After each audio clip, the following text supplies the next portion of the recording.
Hi, and welcome to RealClearFetish Talks RealClearPlay, a podcast that dives into sober life, kink life, and everything in between. This week we're in Atlanta, and we'll be talking with Bull. Hi, Bull. Hello. How are you? Well, how are you? I'm very good. I'm very good. Like with every episode, I do of my podcast, I start with 4 simple questions, and then we just go from there and see where the conversation goes. Sounds good. Fantastic. What do you prefer I call you? Names, pronouns, and title? We're going official name Bull Works. There's many others for the furry side, work side, etc. But Bull Works is as the default. Pronouns are going to default he, him in a scene. Sometimes it's just me. Kind of depends. And profession, engineer. I work in tech. Fantastic, fantastic. Tell me a little bit about yourself. 30 as of a couple days ago. Going on, thank you very much. Going on 2 years sober as of 2 days from the date we are currently recording this on. Oh, fantastic. Which is very exciting. On that as well. Yeah. So 2 nice milestones there. Ooh, there's a lot we can go into for the description. So I am kind of from Atlanta. I say kind of because big ass place down here. So I'm from fairly far out of the city. I've also moved a lot. So I've moved a little over 40 times now. In recent years, I've lived here, San Francisco, Philadelphia, with a lot of time in New York and DC on top of that. But I always end up back in Atlanta. So that's me. Out here, as far as what I do, I have a lot of various community engagements between SCBB events, where we produce a lot of local play parties and educational events, and then also active in the furry community. Fantastic, fantastic. You kind of answered the question already, but I ask the question every time. Completely sober, clear-headed, or social drinker? Good question. So completely sober for me, the journey was a bit of a complicated one. It's the only reason I'll add this kind of caveat. So the 2 years date, it's coming up April 26th. That is sober from substances. So that was originally what I decided I needed to get sober from. Due to life being life, circumstances changed and alcohol needed to go as well. So that got cut out later that year on New Year's. So a little over a year and a half, I think, for alcohol as well. That's the thing with our sober journeys. It's complicated. It's always complicated, and some things come in stages as well. You kind of like, if I want to stop crystal meth, brilliant, stop that. If that means you can't stop alcohol right away, or you don't wish to stop it, that's also fine. You're not doing crystal meth. Yeah. No. So yeah, thank you for adding that, because it is quite a thing, because a lot of people, when they think sober, it is like, oh, it's everything to start with. Yeah. Like, no, it can be in stages. It's a journey, and it is complicated and it's messy. I mean, it's complicated and it's a journey, but it's a very individual journey. You brought up 2 really good points that I stress a lot. One, I don't think, mind you, and we can get into it, I am very opposed to lots of the more strict recovery groups or programs that have such set clear definitions on you must be this. At the end of the day, we're all on our own journey, and our job as people working with people in recovery, and our job as people in recovery, is to find the journey that's going to be successful for us. Like, what is the path that leads us to a longer life and a healthier life and puts us in the position we want to be in? But also, you bring up the good point of I've talked several times with several people that are close to me that are in recovery for crystal meth or whatever other substances, and people will get all up on them for still smoking cigarettes, or the only thing I do is nicotine. I have my vapes. It's not crystal, right? Like, if somebody was going from being addicted to something like crystal meth, or quite frankly any significant or dangerous substance like that, still wants to have nicotine, that's fine, right? Like that. Let them have that. It's not the end of their journey they were on. Applying the super intense puritanical standards doesn't really lead to a conducive environment for anybody. No, it doesn't. It doesn't. And I've experienced that as well, where it's, for me, like, I was quite at the start just like, oh, I can still do alcohol, and that was my journey. And then I realized, oh no, I can't do alcohol, and it's not good for me, and I'll just end up in the same place. But that was the journey I needed to be on. And telling someone you cannot do it doesn't help anyone. Yeah. you kind of have to just like, okay, so we need to put up the pros and the cons and blah blah blah, and we all get to hopefully the same conclusion or find a healthy or the path that works for you. Yeah. That is the main thing, really. So the last question is, what is clear play to you and why is it important? So what is it to me? I think Mm, honestly, I would almost answer both of them the same way, or at least they go back to the same root. I want to remember my play. I both want to remember it, the good and the bad, but also I want to have memorable scenes at the end of the day.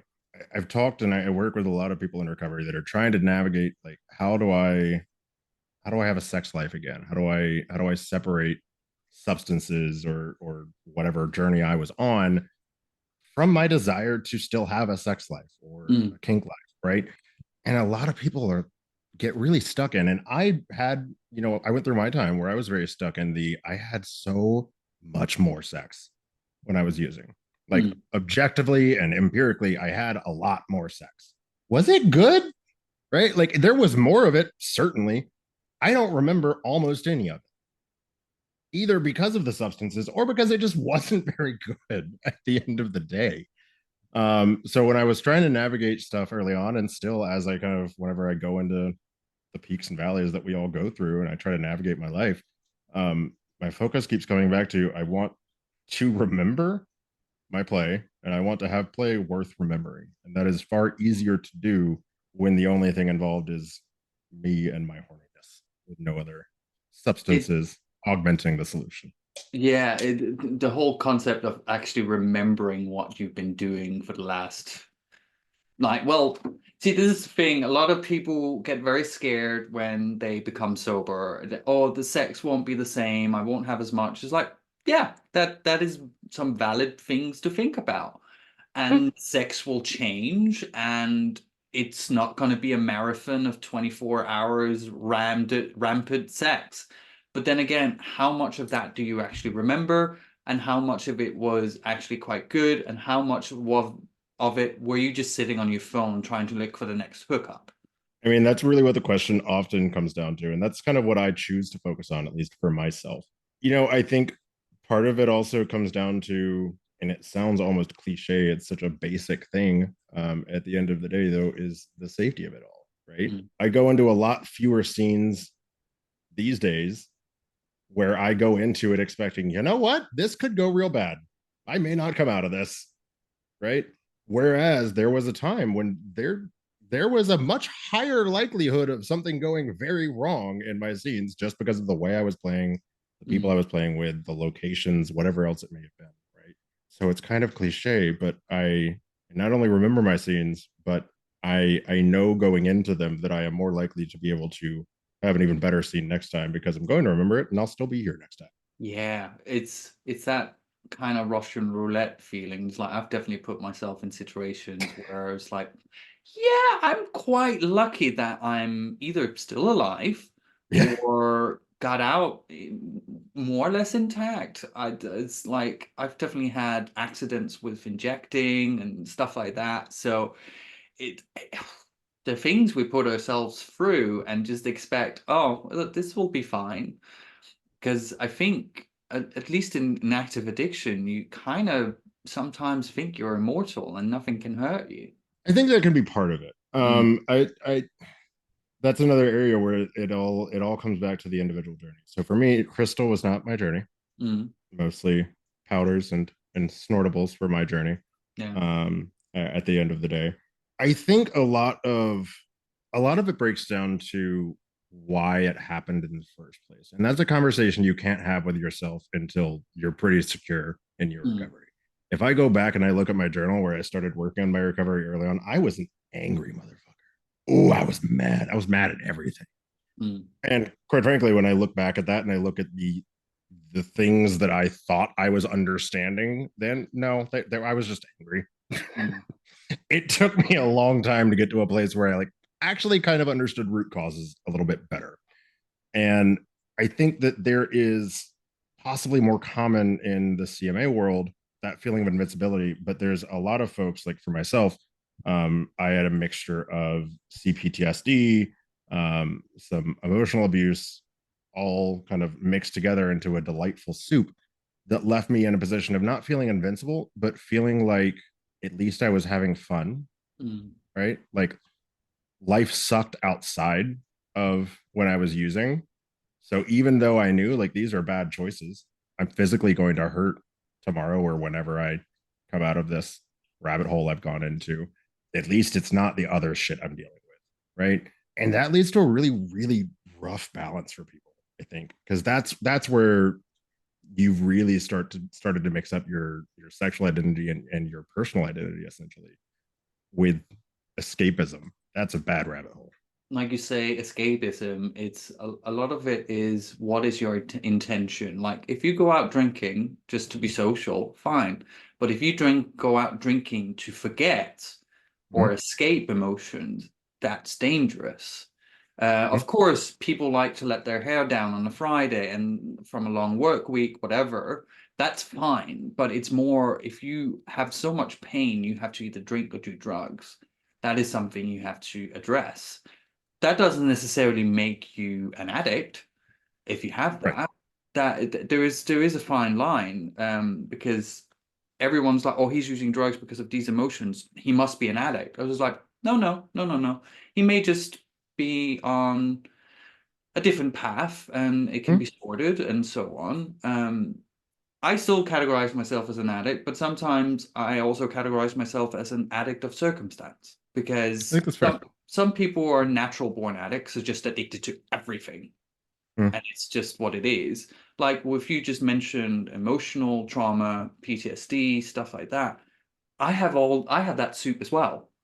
There's a whole bunch of things going on here. Childhood PTSD, ADHD. No wonder I went for a stimulant and got hooked. So I would say like addiction can sometimes also be circumstance and depends on what goes on in your head. I think it often can, and I think it possibly more frequently is in our communities than Mm, in call it the broader recovery community, broader humanity. mm, Um, there's study after study after study that has shown. So for me, I'm autistic, right? There is tons of data that has started to show that people on, with ASD or somewhere on the spectrum are significantly more likely to develop substance use yeah. disorders, right? And a lot of that comes into this intense desire to fit in. And that's honestly where a lot of my circumstance came from. I spent a long time feeling like I didn't know how to fit in, and masking is so exhausting. It Hmm. drains you so fucking much. And I've been doing it for years. My first 5 years, I guess, 5 or 6 years in this community, I was virtually sober. I drank socially. I had a whiskey collection at my house, and I had maybe an old fashioned a week. That was it. There were 40 bottles of whiskey sitting in my house for 5 years. Yeah. And I had one drink a week, maybe. Every now and then, certainly I would drink too much on a night out, but it wasn't like the problem that it became ultimately. But when I started to experience how fucking easy it was to fit in Mm, when the substances were doing the fitting in for me, yeah. of course I'm going to choose that path, right? Like I've gone from having to exert 150% of my mental energy to trying to feel like I knew how to be a friend or knew how to have fun to I ain't got to do shit now. Like, of course that was alluring and of course that was enticing. And it makes sense that that path ended up taking me where it took me. And it sneaks up on you. You don't really notice it happening. And then you go like, oh fuck. So 2 years ago you became sober. What is there anything like I know a lot of people say rock bottom, but was there a rock bottom or was it just a need for a change at that point? I suppose I would define it more as a need for a change. I wouldn't, and I'm going to try and keep him off the microphone. That's fine, don't worry. This is Zavala. If you play Destiny 2, you'll know his name. And Uh, for anyone who's listening to the audio oh, version of yes. this, there is a cat on his lap. So My you will need to go large, to the YouTube version to see the cat. he is a dog of a cat. He is 18 pounds, a majestic idiot of a tuxedo. I love him to death. Um, and the loudest purr I've ever met. So I didn't have a rock bottom in the way that I know a lot of folks have had. I've often described my early recovery as having been fueled almost entirely by spite and anger, which isn't a bad thing as long as you keep it in check. Mm. kind of. I was so mad at a lot of things, a lot of people, and a lot of circumstances that part of what made me realize that things had gotten as bad as they are, and this is probably a year before I got sober, was I started to realize how many memory gaps I had. I called one of my best friends and I was like, I have this weird fucking memory. I was like, I feel like back when I lived there, I used to like to go to Home Depot on Saturday mornings. I was like, yeah. I was like, why the fuck did I do that? I was like, what? I was like, I vaguely remember going to Home Depot a lot. I have no idea what the hell I was going there. Mm. Was I building that? Was I doing work? Like I fundamentally had blocked out an entire regular hobby of mine, or it had vanished from my memory. Yeah. And I started to notice more and more things like that to the point where it started to scare me because it felt like I didn't know who I had been Mm. anymore. I knew my current state, but I had almost entirely forgotten who the hell I was.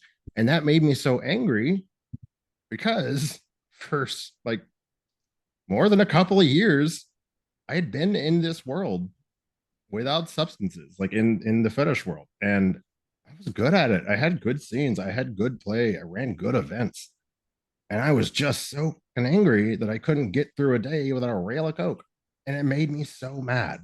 Things changed. I got a new professional opportunity, and I made a promise to myself that I would not spend a single day employed in my new primary job, I suppose, with substances being a Yeah. part of it. I was just so angry that I could remember how damn good I was at my job and at my community work, but I couldn't be that anymore.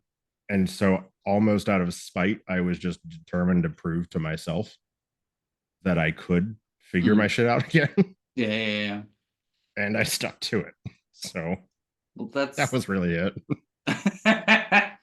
well, There was a lot of bad. There was a lot of remembering a lot of really shitty things that had happened. There was a lot of yeah. unpacking because I had, in moving back here, I had a lot of relationship changes, and there were some not so ideal things about my previous relationships that that left me with a lot of trauma. And as I unpacked that stuff, and as I started to try really hard to understand what happened, I started to realize how exhausting it was having so many fucked up stories of things that I've done. Do you know what? The amount of times I've stood in a bar talking to a friend, telling a story, and I can just see their face kind of go, how are you just talking about this? As it's the most normal fucking thing in the world. And I'm just like, Yeah. oh, this is just my weekend. It's fine. I got locked up in someone's flat because he went out for drugs, so he locked the door. I just like, that was the most normal thing to talk about. It was like, oh, it was a bit funny at the time. It was like, no, it wasn't. It's terrifying. Yeah. But we put ourselves in these situations and we don't really think about it because it is our normal at Mhm. that point. Well, and I think so. A Nitro says hi, by the way. But B, I was about to that's a say, conversation. yes, I know your current partner, Nitro. Yes. Yes, that's a conversation he and I have had several times. I've had a lot of trauma over my life, and I going all the way back to like third grade. At one point, a letter got sent home by my teacher to my mother, referencing a very traumatic event that I had gone through and saying that I seemed to be taking a perverse joy in it because I couldn't stop talking about it. And they felt that was really problematic. But for me, if I keep my shit bottled up, I'm gonna fucking explode. So yeah, I talk about it. I make jokes because what the fuck else can I do? Hmm. There's a lot of shitty stuff that happens. There's a lot of shitty shit in life. And if I just let it all fester and I don't joke about it, for me, it doesn't go real well. That's just my personality and that's how I cope. But I was worried for a while because I would tell just the most unhinged stories of shit that I had done. And then I sat down with Nitro once and I was like, is it too much? He's like, what? And I was like, it like, should I say less? And he goes, all right, well, there's two ways that this can be done. He goes, if you were telling these stories and like reliving the glory of your old days, yeah, that probably would be problematic. Like that would be a little concerning to me. Is like you're telling these stories and laughing about it because you're like, haha, how the fuck didn't I die? Yeah. And I was like, yeah, that's basically what we're doing. Like it's fucked up. I wouldn't do those things again. But also, I think there's a net benefit to people when you have folks that are willing to lay some real dirty laundry out of theirs, because a lot of people have done some real scary, fucked up shit. And they oftentimes people will end up internalizing that and feeling like they are the oddball or the oddity. No, a lot of us have done some really stupid, fucked up shit. Mm. And we're lucky to still be here after some of it. You don't have to take that as like oh, I'm fucked up, but as a cool, you made it. Now, like, what do you want to do next time? It's what you take from it and what you learn from it. And of course, it helps then when you can remember the bloody shit you've been running around doing as well. So Yeah. you say you're an event organizer. What type of Yep. events do you organize? Several things. So, my chosen family and I locally here, we have SCBB events. We've got a wide variety of stuff going on around Atlanta. We have a quarterly men's play party and a dungeon space that's great. We've got whipping stations, dark rooms, slings galore. That's an awesome energy and an awesome space to have. But then more regularly, we have monthly bar nights for our rubber and gear group. We have our title holders, which we support monthly as well. We have Atlanta Leather Pride contest in October. We have Southeast Black and Blue weekend, which is a big educational weekend back in February. More stuff to come. So lots going on, but it's really nice these past few years. I mean, COVID changed a lot of things for a lot of people in Mm. the fetish or event organizing world. Yeah. A lot of stuff didn't recover from it. There's a lot of new stuff going on as well. There's the almost a renaissance going on in a lot of our spaces these days. And so I'm starting to see this resurgence of, and we're starting to have this resurgence of more education based events as opposed to just social based events. And I'm really grateful for that. I felt like there was a couple of years there where everything just switched to pure social or pure contest. And like, Mm. that's not that fun. I really like fun educational spaces. And we're starting to see that come back more and more. And that makes me really happy. Yeah, in Europe, educational spaces is it's not the tradition in a way. We are seeing more of it now, especially like we have a party now here in London called Hunter, where it literally starts with 2 hours of social time, but there's also an hour's academy class. So that can be a I different like that. that can be a different theme every month. This month it was fisting with Nice. demonstration as well, which was it sounds sexy, but it was quite unsexy, really, to be honest. Of course, they were very nice to look at, but it was like, oh yeah, I am enjoying having his hand in my butt, but this is education, so I'm trying not to enjoy myself too much. Yeah, I've seen a lot of fisting demonstrations and fisting classes over the years, and it is funny. It takes a certain kind of crowd to enjoy it. I think I love fisting. I love getting fisted.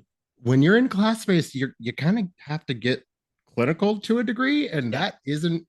I mean, that's sexy for somebody's scene, but that's a super different scene.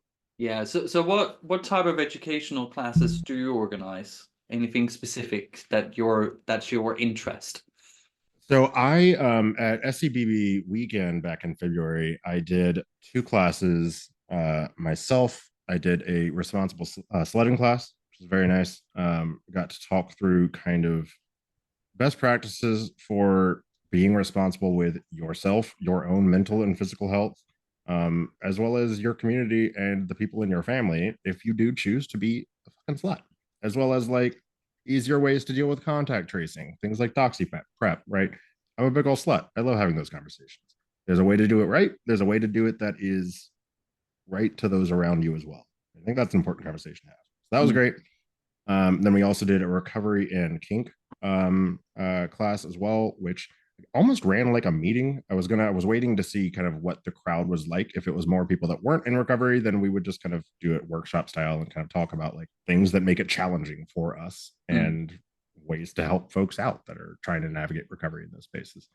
But I actually had a lot of people in recovery in the room, but kind of highlighting the conversations around, it is difficult to figure out how do I navigate wanting to go to these events and wanting to go to these experiences when they're all in fucking bars. How do I do that, right?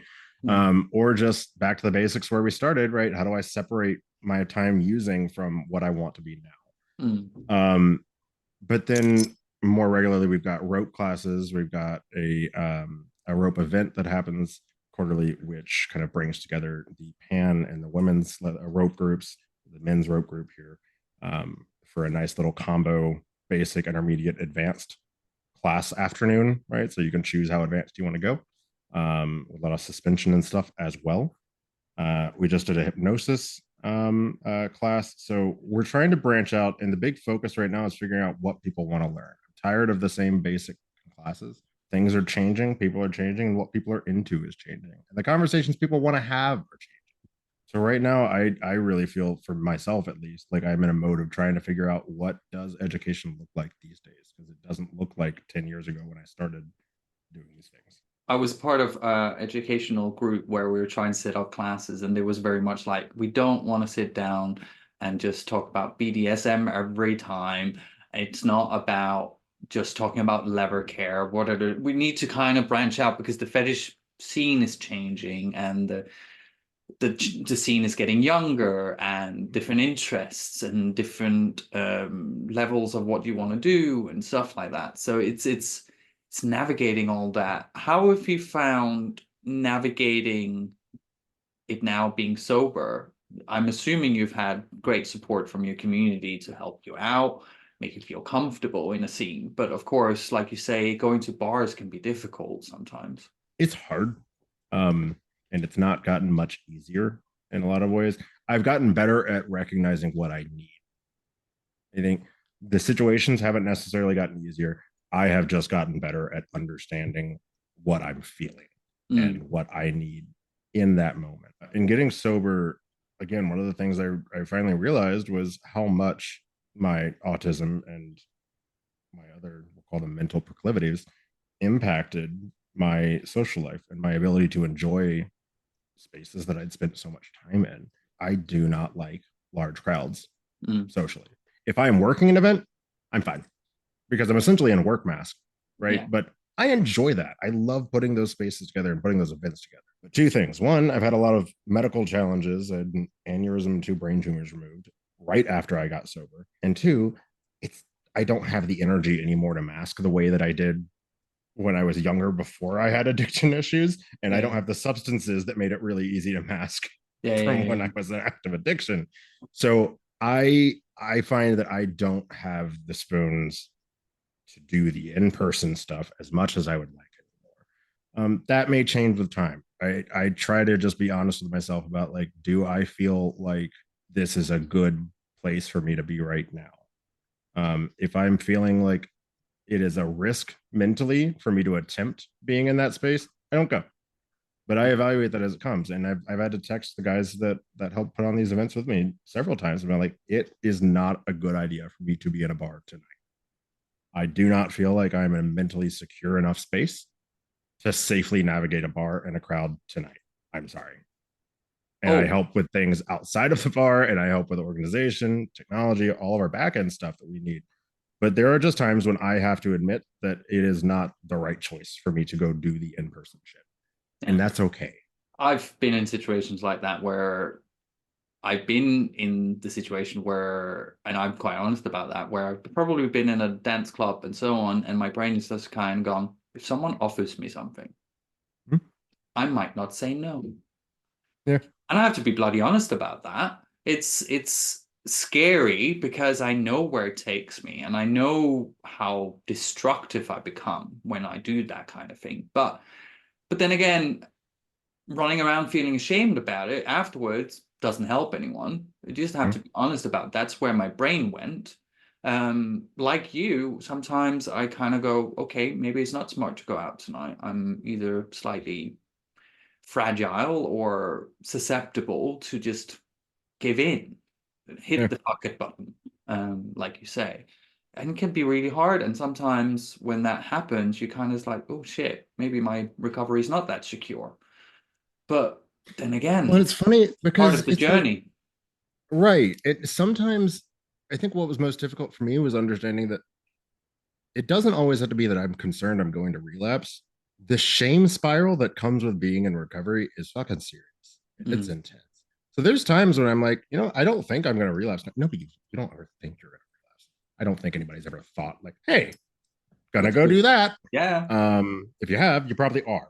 That's it. Right. But there were times before I really understood that feeling that I would just be in a space and I would be getting so exhausted from how many conversations I was having with myself internally to be like, you can't drink, you can't go to that bathroom, you can't have a shot. Oh, they're all having shots and you can't have a shot. You're no fun. And it gets so mentally exhausting Yeah. reminding yourself why you're not doing those things. Sometimes I just don't have the energy to go down that spiral. Right. But then there are other times where I'm like, yeah, I'm going to be so stressed out that if somebody asks me to sell jello shots, I'm going to end up having jello shots. I don't like jello shots. But then it's not about the jello shots, it's about what's in them. Right. Yeah. So, in your text you gave to me, there's one question I want to ask about, and it's one of those things where I read it, it was like I had to read it twice. It says that you are facilitate meetings at the Satanic Temple's sober fraction, and you're a minister. Can you please tell me something about that? Because Yeah. what I know of the Satanic Temple, it's not devil worship. It's just a very different way of looking at life. Yeah. So, all right, we'll start from the broad level. We'll address the Satanic Temple first, and then we'll talk about super factions. Yeah. So, the Satanic Temple is non-theistic, meaning that there is no deity, there is no God, there is no actual Satan. That's not an actual person, right? You can think of it like another non-theistic religion would be Zen Buddhism, right? Zen Buddhism has no deity. There's not any theism involved. It's simple a common moral code and a common moral framework that the adherents share with each other, right? That at the end of the day, that is what a religion is meant to be. People with a shared value system, shared moral structure, shared moral code in congregation together, right? So that is what TST breaks down to. At its core, the intention behind the tenets of TST are entirely in affirming your autonomy over yourself, your autonomy over your body, your autonomy over your beliefs, and what you say. You're responsible for your actions. You also have the right, for the most part, to do what you want to do. Anybody does. Everybody does. You are also responsible for things that happen because of the things that you do, right? That's ultimately what it breaks down to. So with TST, and I also will add I am not speaking on behalf of TST. I am an individual person. I am not a spokesperson speaking on behalf of a campaign. TST has a number of campaigns broken up into legions that do things like healthcare, as well as sober faction. Sober faction on our side is essentially an alternative to more traditional 12 steps programs. So sober faction exists to offer people, you do not have to be a Satanist, a place where you can navigate your recovery journey without doing the whole admit you're powerless thing. I think that's what a lot of the issues with 12 steps break down to. And that's where a lot of people have a major struggle with 12 steps programs is you're told to accept that you are powerless to your addiction. And in many groups and in more traditional 12 steps, essentially pledge yourself to a higher power without whom you're powerless. You're nothing. You're never going to beat your addiction. For me personally, that is repulsive and repugnant. Now, simultaneously, there are people that works for, and that is awesome. I have more than enough friends in 12 steps programs, CMA and AA, CODA for a number of them, and they love their programs, and it's been great for their journey. And fuck yes, quite literally anything that is good for your journey is good for you. And absolutely support it. There's a lot of people for like myself who I cannot get past that aspect. And that makes those programs untenable for me. So where sober faction comes in, we have a system of 7 rituals that we work through. Think of them similar to the steps, but they're very much focused on, okay, I made my choices in life. Ultimately, I accept that I got myself where I was. Were there external factors involved? Sure, absolutely. right? Do I take fault for everything that happened to me? No. But I am an autonomous adult. I made my choices. And now it's time for me to make new choices. And I'm just trying to figure out the best way to make new choices that do right by me and do right by my community and do right by the people around me. That's ultimately what I need. So you're not powerless. The power is entirely in your hands. We all need help in going through recovery. Nobody should try to go through recovery alone. It's not a good idea. No. Already feel very alone. But I personally cannot bring myself to understand how having somebody that already feels powerless and hurt and raw because they are realizing that they potentially have an issue with addiction, tell me they're powerless? No. I get it. You feel like shit already. I felt like shit, right? I needed to feel powerful in order to get myself where I am now. So that is the focus. That is the work that I am proud of. That is what has helped me in my recovery, is recognizing that was everything in my hands? Not necessarily. But there's a power in saying enough of it was, and that's okay. I'm not a shitty person for making the choices I made. I made shitty choices. I did things I'm not proud of. All I can do now is look back on that, take the lessons I need to take, and figure out the best person I can be and how to get there. I like that. That is, God, I wish we had that over here. I would join right away, because that fits better with my way of thinking of recovery. Like you, I've struggled with 12-step, and I know it works for a lot of people, but there is a percentage where it just doesn't work. And that can be really fucking hard, because I think, at least for me, I had a period where I was just like, what the fuck is wrong with me? Why is this not working for me? Because it works for so many people. But then again, not every shoe fits every foot. That's what it is. We are, like you say, we are individuals, and we make sometimes shitty choices and so on. But this is also a choice of figuring out what fits your recovery. I mean, that can take time to figure out. It does. It takes time. It takes trying new spaces. It takes trying new groups to figure out where you want to be. I mean, there's lots of there's smart recovery. There's Dharma. There's all sorts of systems out there that are available to people. I'm very stern or very strict about a few things. One thing is, as much as I may disagree with certain other recovery systems, frameworks, or presentation of ideas, that is my personal feeling based on my journey. Oh yeah. What I need. There are people that it does good for, so it is good. It is not good for everybody, but that's okay. Nothing should be. Like, if everything was good for everybody, we'd all be very boring people, because we'd all be the exact same. We do have, to that end, I have several people that hang out with me at my meetings on your side of the pond, so can get that as well. So they happen at all times. But yeah, I think we need more programs. We need more options. And I think what's hard is, for a long time, the anonymous part of the conversation kind of was the focus, which leaves people a bit invisible. It feels like a walled garden, right? When I started to realize that I might have an issue, most everybody I knew in recovery was in CMA. And several times I asked people, hey, could I go with you? And I was told, you don't belong there, or that's not for you, because I was the wrong kind of addict. But at the end of the day, what would have been great is for somebody to realize that if I'm asking those questions, I realize something is wrong. And I'm just trying to figure out what I'm supposed to do, right? And I had some people do that. And that's part of why I feel like I try to be as vocal as I can about my journey, because if you don't realize that people are finding a path that works for them, and you don't realize that people that you may relate to also were struggling in ways that you are struggling, it's a lot harder to pull yourself out. I don't know if that makes any sense. I feel like I talked in a loop. No, it's just figuring out, and figuring, like you said earlier, is we as people on spectrum or ADHD and so on, we try so damnedest to fit in sometimes. And that even melts into recovery. It's like, why can't I fit in what the archetype of recovery looks like? What we see in the films, people walk into a room, sit down, and then They just see the light, if you could say.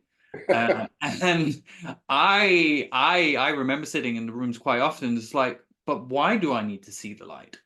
But why do I was too Right. I was too inquisitive, and that was my problem.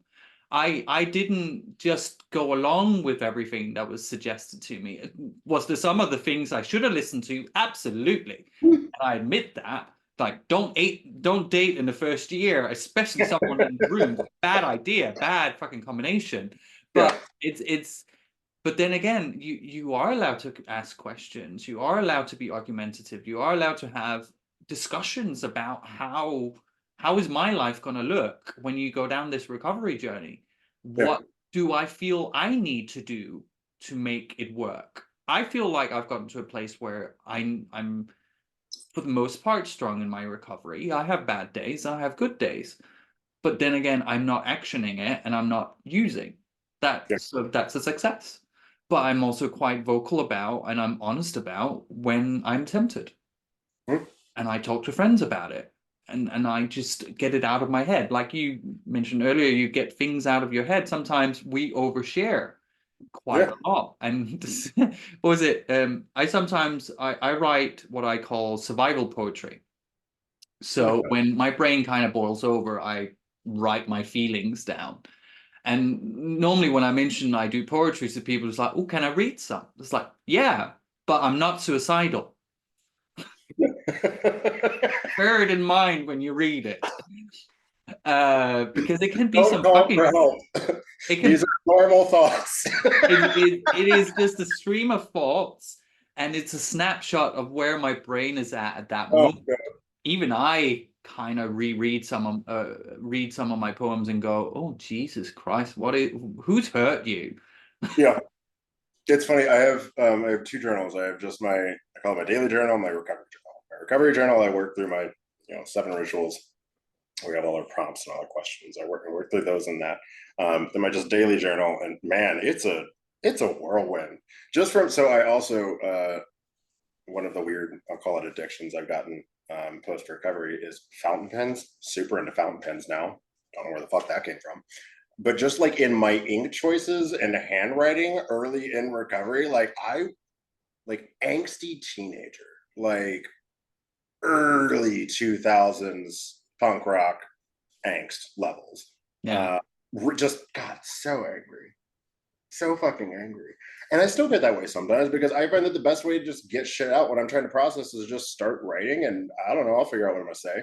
Makes no sense. And I do probably look crazier than I actually am if somebody were to read it from the outside. Yeah. But it helps. It does. There is something. I'm not very good with handwriting, so I keep a journal on my phone in my notes, and that I write. Some of them are really boring. It's like I get up, turn on my computer, I work, I go to bed. And some days there's a whole page I write where I felt a certain way, or a person said this certain thing, or I saw a nice cat, or something random like that. And sometimes it's just nice to jot it down and kind of feel those emotions. And sometimes I go into ADHD panic where I want to fix everything in one go, but I can't. It's out of my hands. And that's where the writing is really important for me, because then I can kind of like, okay, these are the feelings I'm having. Can I do anything about them? Yes, you can sit with them, but you can't fix the problem that's causing it right now. It might eventually be fixed, but it's one of the things I've learned becoming sober is I'm late diagnosed. And I've now realized that my drug addiction was because of that, was just to fit in or manage masking as much as I used to. I don't mask nearly as much now. So I do very often pull the plug and I don't go out because I just don't have the energy to mask. Also, finding out you have these diagnoses, I found out TikTok is to blame for a lot of this, is when you get the diagnosis, you don't focus too much on masking anymore. So you can all of a sudden you lose some of your tools as well, which is very funny to me as well. But so you mentioned earlier as well, furry. I haven't had a furry on my podcast before. Can you tell me a little bit about that? Just a I'll, completely U-turn in subject. was it major U-turn? Yeah. So it's funny. I was furry adjacent. It's a common phrase you'll hear used for a long time. I was furry adjacent for a long time. And by furry adjacent, I just mean I was very close to a lot of furries. I always ended up kind of in furry spaces or near them. Like I was always basically one, but I hadn't like fully dove it, right? It's kind of like if you do nothing but go to leather bars, but you're only ever wearing jeans and a t-shirt, and eventually you get your first harness, and you're like, all right, maybe I am a little kinky. Like furry adjacent. It's fascinating. It's an awesome community. I think there's so many different reasons that that community exists, and there's so many different ways that that community can be good for people. Much in the way that any sub community is, but much in the way that the fetish community is. There is not direct overlap. Not all furries are kinky. Not all kinkies are furries, right? I happen to be one of both. There are lots of people in the middle of the Venn diagram like me. I think what's nice about it is, and I don't know if this is from the recovery side or from the autism side, I sometimes cannot stand A, masking, having to watch my face, B, having a conversation. I don't have the energy. I want to be social. I want to be around people. I just want to exist in the same space though. And I want that to be fine. Like just because I'm not talking to anybody doesn't mean I'm having a bad time. I'm people watching. I'm vibing. I'm probably dancing with myself. I'm content. That's where I want to be, in shared energy, happy people that I like to be around, right? So one of the really nice things I think about kind of furry world for me, and the first I really got to experience it was early this year at a con in California. There were a couple of pictures that got taken of me, but I spent 4 or 5 hours with my head on, just dancing my absolute ass off. And I have not danced that hard sober ever. But I had my head on.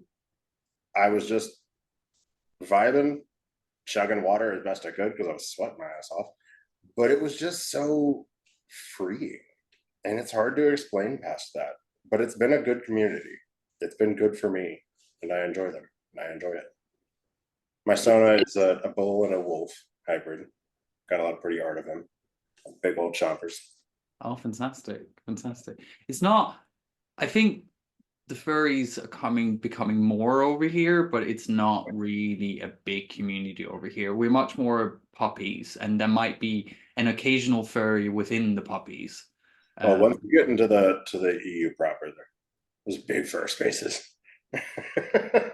But but then again, it's not my scene, so I don't know much about it. That was why I was curious, and I kind of get the concept of having the head on, and you just you're anonymous, but you're also social, and you just have this character you have on. Well, this thing, you're anonymous, but you're not. Yeah. One of my very first fetish events, Mr. Midwest Leather 2012, I was still quasi-closeted. I think I was in the middle of being outed when I was there. I wore if you remember the black full body spandex suits, the morph suits, I wore one of those the entire event. So just black spandex everywhere, right? So basically I had this black spandex mask on, black spandex suit on my entire body the entire time because I was so scared of being identified. So there's the being anonymous, but you're not really connecting then. So the nice part about the furry space is I'm kind of anonymous, but like for me, I'm not, because if you go on any of my profiles as a furry, you also see pictures of my face. But Bale, my Sona, has his own personality, right? So I still have a personality. I am still like known. I still have shared connections with the people around me. I just don't have to be bull, and I don't have to be on in the same way. And it's refreshing. I find that I make a lot of really bad choices when I go down the fully anonymous rabbit hole. Learned that one, fortunately. So it's a good balance of like anonymous in that I don't have to be myself, but connected in that I still am somebody, if that makes any sense.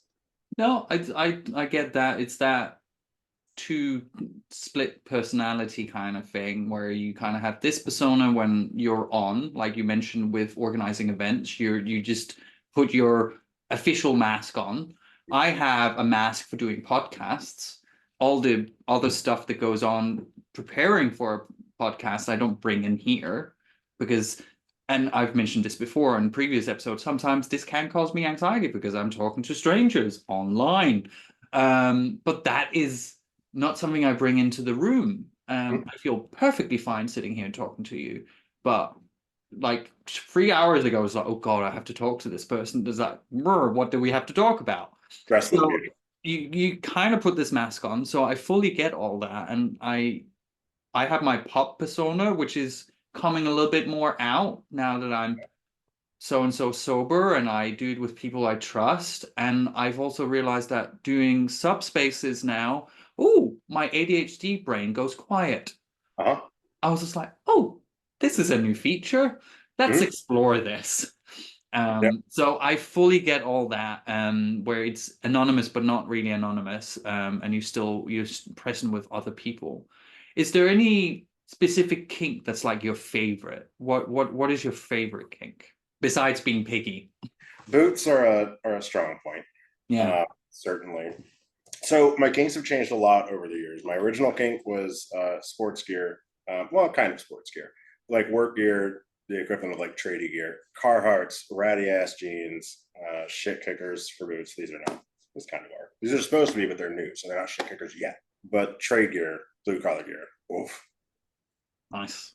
That one's carried on. That's always been a constant. Sports gear was my original. Kind of faded out. I still like singlets. I don't really collect it as much as I used to have. Mm. Two things unfortunately changed. So we're doing a lot of renavigation. Well, a lot changed.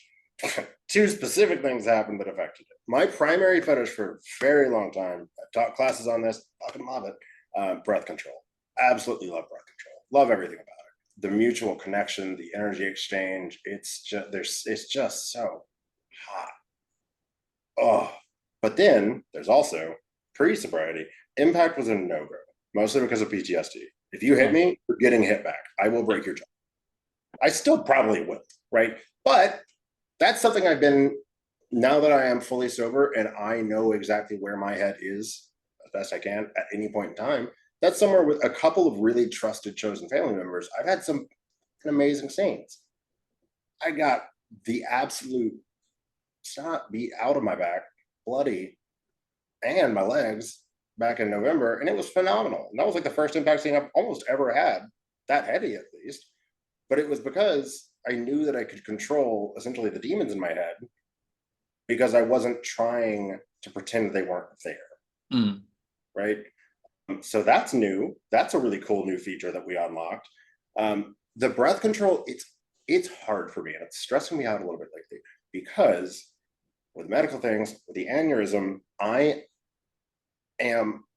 still trying to enjoy it, but I am so scared to get like in a chokehold or to have any blood restriction to my head because of the aneurysm and like not to do that shit again. So I'm still navigating where that sits for me.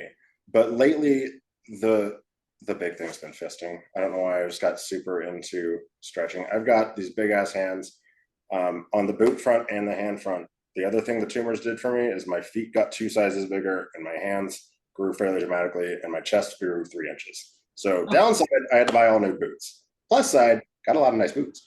And my hands are now massive. So I don't fist top as much as I might like. I've been working slowly and steadily, getting better on the bottom side. So that's probably been where most of my energy is lately, toys and fisting.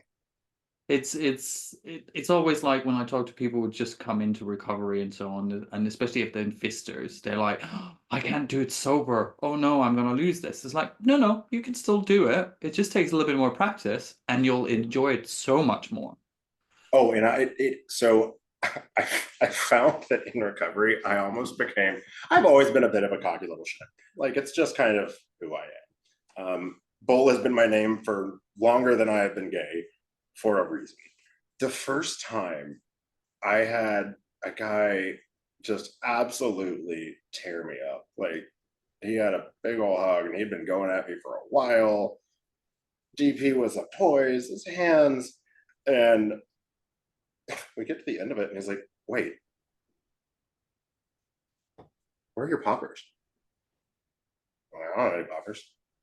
You did all that without any poppers? Like, fuck yeah. And I got so damn proud because like there's a time where I would have had several shots before going into that scene, or insert other substances here before going into that scene because I needed that in order to relax. But I've almost kind of found a way to game myself into turning it into a point of pride of fuck yeah, I can still do that shit. But it takes time to get there because like it feels hard, and it is hard, and you've got to figure out what it looks like for you. But it can be real proud when you're able to play harder than people around you and you ain't got no help. Yeah. It's like I had my first flogging session in Berlin with a friend I've known for over a decade. I've never tried anything like it. I absolutely fucking loved it. And it's definitely unlocked something in my brain where I was like, oh, I did not know I would like this, but I do. But it might also just have been the situation and the fact that it was my friend and so on, but I definitely want to explore it more. And that's the thing. Sex changes when you stop doing drugs, especially when it's been related to chem sex, but that's okay. It can be less frequent. That's also okay. But you remember all your sessions and it's much more enjoyable and it's much more connected. We are coming to the end of the episode and it's been absolutely lovely to talk to you. If anyone's watched or listened and they've connected with something you've said, is there anywhere they can get a hold of you? Yes. So easiest is usually Twitter, BullATL. That is where I check most frequently and post most frequently, I suppose. I do also have an Instagram, bull.steer, STIAR. But Twitter will be, or X, whatever we want to call it, will be the best go-to. Fantastic. And just to end on something, is there any advice you would give to someone who's either starting their kink journey or their sober journey? Your kink journey, be slow to trust. Take your fucking time. There's always more time if you play your cards right. Don't let anybody convince you that the opportunity they are offering you to have a scene is the only time you'll have that opportunity. That's not a healthy way to go into a scene. Do shit when you want to do it, on your terms, when you're ready to do it. If somebody is expecting you to rush into something you're not ready for, they're probably not actually that good at it, and it's not going to be a great experience anyways. So wait until the right person comes along. Recovery journey, if you have to go to a bar, go to a work event, you have to go anywhere people are drinking, always have a beverage in your hand. Always. 100% of the time. I don't care if it is a hot, untouched can of Coke. Keep it in your hands. Because if you always have a drink in your hands, you are a lot less likely to have somebody walk up and say, oh, can I get you a drink? And that's just one less time you have to say no. The fewer times you have to have that conversation with yourself, the easier your life will be. So that's my number one tip on navigating a space. Also, time sucks. Time makes no sense, and time has no meaning. Journaling does help a lot. I know we both talked about that. Part of what it is for me is hell. I was talking to my therapist, and it's like, what are the main things? And it was a new one. It's like, what are the main things you want to work on? And I was like, I don't actually remember like what has been coming up repeatedly or what I just am still feeling and have been feeling for a long time. So being able to like flip through my journal and be like, okay, no, I wrote about that XYZ days. I think I'm just still feeling weird about it, but like, it's not happening repeatedly. Journaling helps a lot. Just write. It doesn't matter if you don't know what you're going to write about. Start with, I just ate a bagel and see where it goes, right? It's good. It helps. And find good people. That's always the right answer. Find good people. That's fantastic. Thank you very much, Paul, for coming on. It's been an absolute pleasure to talk to you. Thanks for having me, Bubba. And that was this week's episode. We will be back when, well, the next episode drops. I'm doing this as every fortnight now at the moment. So I'll see you next time. And from me, have a great and safe time. Play sober, play sexy. Go out and be piggy. Bye.